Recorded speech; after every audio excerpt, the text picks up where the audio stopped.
കൂട്ടുകാർക്ക് നല്ലൊരു ദിവസം ആശംസിച്ചുകൊണ്ട് മാമ്പഴത്തിന്റെ പുതിയ വീഡിയോയിലേക്ക് സ്വാഗതം. നമുക്ക് നേരെ കിരണിന്റെയും കല്യാണിന്റെയും ഇന്നത്തെ ഒരു അടിപൊളി വിശേഷത്തിലേക്ക് അങ്ങോട്ട് പോയാലോ. ഇന്നത്തെ വിശേഷത്തെ കാണിച്ചിരിക്കുന്നത് അങ്ങനെ പ്രകാശന് സരയുവിനെ ശാരിനെ കാണാൻ എത്തിയിരിക്കണം. തന്റെ മനസ്സിലെ വിഷമങ്ങളൊക്കെ സരയുവിനെ ശാരിയോട് പറയാണ്.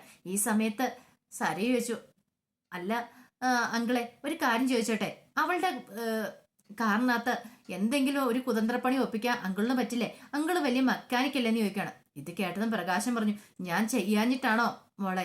അതൊക്കെ ഞാൻ ചെയ്തതാ, പക്ഷെ എന്ത് പറയാനാ, ആ അപകടത്തിൽ എന്റെ മോൻ പെട്ടുപോയില്ലേ എന്ന് ചോദിക്കുകയാണ്. അതൊന്നും ചെയ്തിട്ട് ഒരു പ്രയോജനം ഉണ്ടെന്ന് തോന്നില്ല. ആ ചന്ദ്രസേനൻ അവൻ വന്നതോട് കൂടിയാ ഇങ്ങനെയെല്ലാം സംഭവിച്ചേ. വെറുതെ വിടാൻ പോകുന്നില്ല ഒന്നിനെന്ന് ഞാൻ പറയാണ്. ഇത് കേട്ടപ്പോ ശാരി പറഞ്ഞു, ഞങ്ങൾക്ക് എന്തൊക്കെ പ്രതീക്ഷകളായിരുന്നു.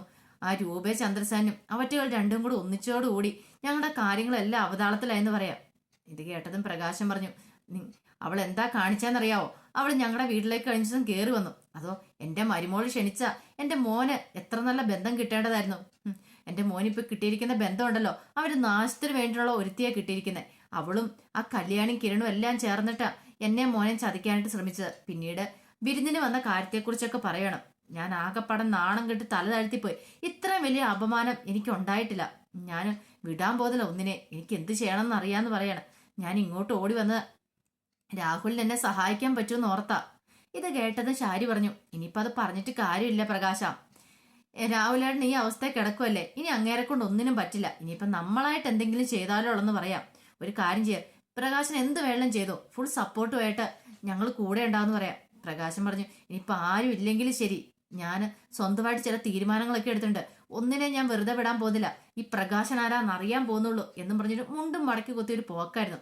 ഇത് കണ്ടപ്പം ശാരി സരിയനോട് പറഞ്ഞു, അതെ, നമ്മളിനി നിന്ന് കൊടുത്താൽ മാത്രം മതി.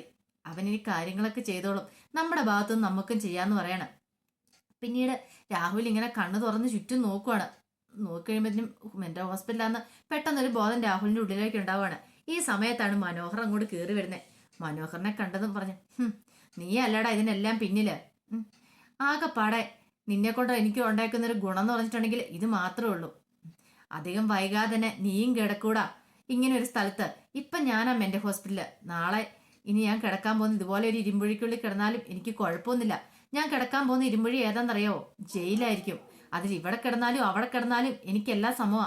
കാരണം എന്താണെന്നറിയാവോ? നിന്നെ കൊന്നിട്ട് ഞാൻ അവിടെ പോയി കിടക്കൂടാ. ഇതിനേക്കാളും അന്തസ്സുണ്ട് അതിനെന്ന് പറയണം.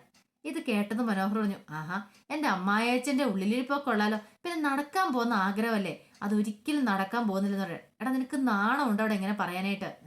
നീ എന്ത് വൃത്തിയേട്ടവനാടാ. നീ എന്തുമാത്രം തെറ്റാ ചെയ്തേ. ദൈവം പോലും ക്ഷമിക്കില്ല എന്നെ ഈ വ്യക്തി കൊണ്ടേ ആക്കിയിട്ടാല്. അറിയാലോ, ഇതിനുള്ള കൂലി ദൈവം നിനക്ക് തരുമെന്ന് പറയാണ്.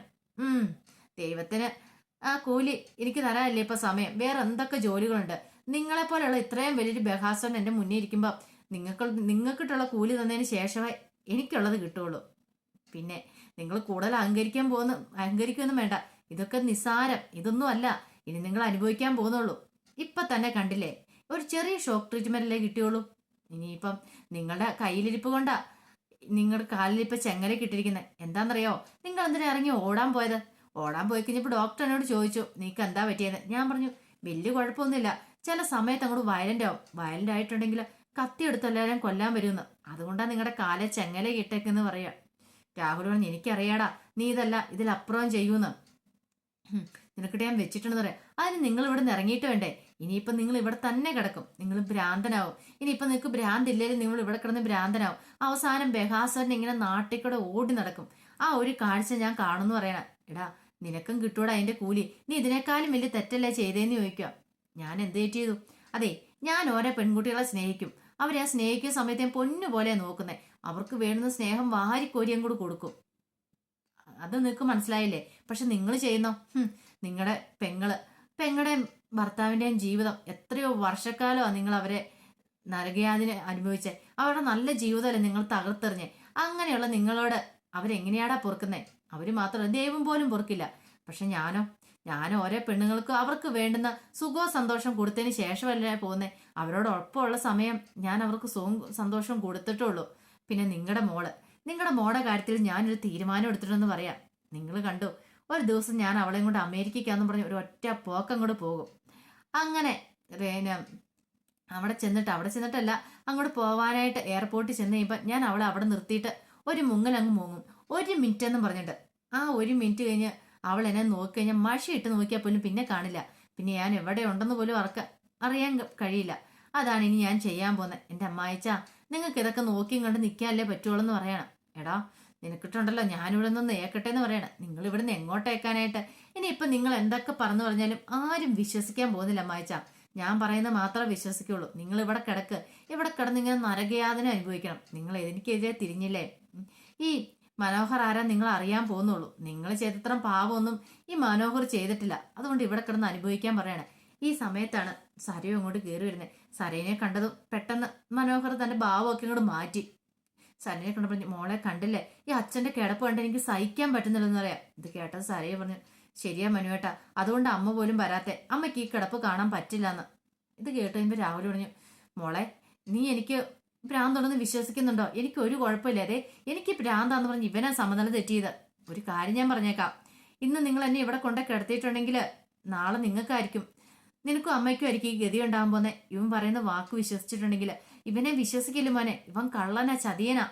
ഇവനെ ഇനിയെങ്കിലും നിങ്ങൾ തിരിച്ചറിയണമെന്ന് പറയാം. അയ്യോ, പെട്ടെന്ന് മനോഹരൻ ദേ അച്ഛന് കുറഞ്ഞിട്ടില്ലാന്ന് തോന്നി. കണ്ടോ, അച്ഛൻ പിച്ചും പയ്യും പറഞ്ഞ് മരുന്ന് അങ്ങോട്ട് ഏറ്റുപോയില്ലെന്നാ തോന്നിയെന്ന് പറയാണ്.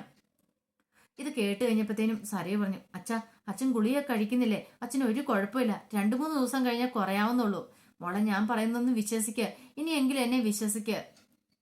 എനിക്ക് ഒരു കുഴപ്പമില്ലെന്ന് പറയുന്നുണ്ട്. മനോഹർ പറഞ്ഞു, ഇനി ഇവിടെ നിന്നാൽ ശരിയാവത്തില്ലെന്ന് പറയുന്നത്. ഒരു പക്ഷെ അച്ഛൻ ചിലപ്പോഴേ ഇപ്പൊ കാലെ ചെങ്ങല ഇട്ടിട്ടുണ്ട്, അതുകൊണ്ടൊന്നും ഉപദ്രവിക്കില്ലായിരിക്കും. ഒരു പക്ഷെ ചെങ്ങലയും പൊട്ടിച്ച് നമ്മുടെ തലക്കിട്ട് അടിക്കാൻ മടിക്കില്ല.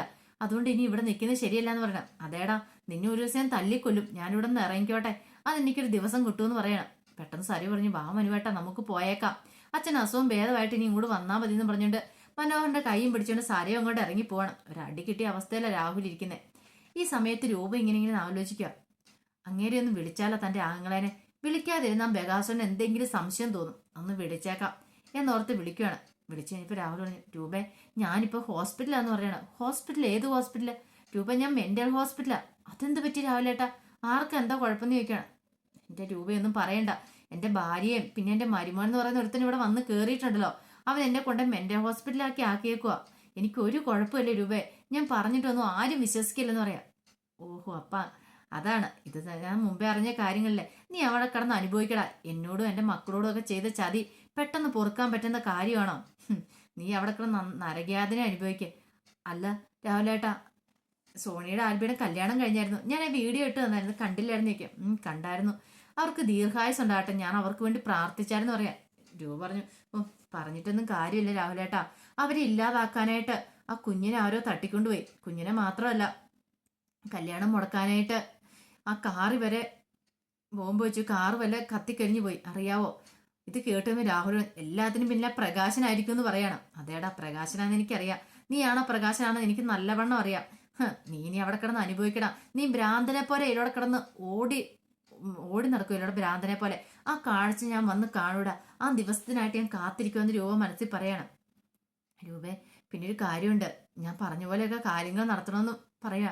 ഈ സമയത്താണ് ശാരി അങ്ങോട്ട് കയറി വരുന്നത്. അപ്പൊ ശാരി ഡോറ് തുറന്ന് അകത്ത് കയറാൻ തുടങ്ങുമ്പോഴത്തേനും ഫോൺ ചെയ്തുകൊണ്ടിരിക്കുന്നുണ്ട് രാഹുല്. ആരെ വിളിക്കുന്നത്? ഓ രൂപേനെ ഒന്ന് മനസ്സിലായി. എന്താന്ന് കേൾക്കാന്നത് അവിടെ നിന്ന് കേൾക്കുകയാണ്. അതെ, ഇനി അധികം വൈകിക്കേണ്ട, നീ അവനെയും കൊണ്ട് ഒരു യാത്ര പോകണമെന്ന് പറയണ ചന്ദ്രസേനയും കൊണ്ട്. പിന്നെ അറിയാലോ, അങ്ങനെ യാത്ര പോകുന്ന വഴിയിൽ അവനെ അങ്ങ് തീർത്ത് കളഞ്ഞേക്കണം, അധികം വെച്ച് താമസിപ്പിക്കണ്ടെന്ന് പറയണം. ഇത് കേട്ടത് പുറത്തുനിന്ന് ശാരിയിലൊരു ഞെട്ടലുണ്ട്. ഇതെന്താ രാഹുലേട്ടൻ പറയുന്നത്? അപ്പൊ രൂപയായിട്ട് വലിയ പ്ലാനിങ്ങിലായിരുന്നോ? അപ്പൊ താൻ തെറ്റിദ്ധരിച്ചാണോ?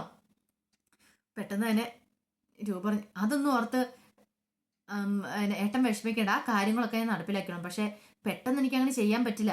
കാരണം ഈ വീട്ടിലുള്ള മക്കൾക്കൊന്നും ഒരു സംശയം തോന്നരുത്. അവർക്ക് സംശയം തോന്നാത്ത രീതിയിൽ വേണം ഇനി കാര്യങ്ങൾ മുന്നോട്ട് കൊണ്ടുപോകാനായിട്ട്. എന്തെങ്കിലും സംശയം തോന്നിയിട്ടുണ്ടെങ്കിൽ അവരെന്നെ വെറുക്കും. പിന്നെ അവരുടെ മനസ്സിൽ എനിക്കൊരു സ്ഥാനം ഉണ്ടാവില്ല. നമ്മൾ ഉദ്ദേശിച്ച കാര്യങ്ങളൊന്നും നടക്കില്ല എന്ന് വേണം. അതൊക്കെ എനിക്ക് മനസ്സിലായ രൂപേ.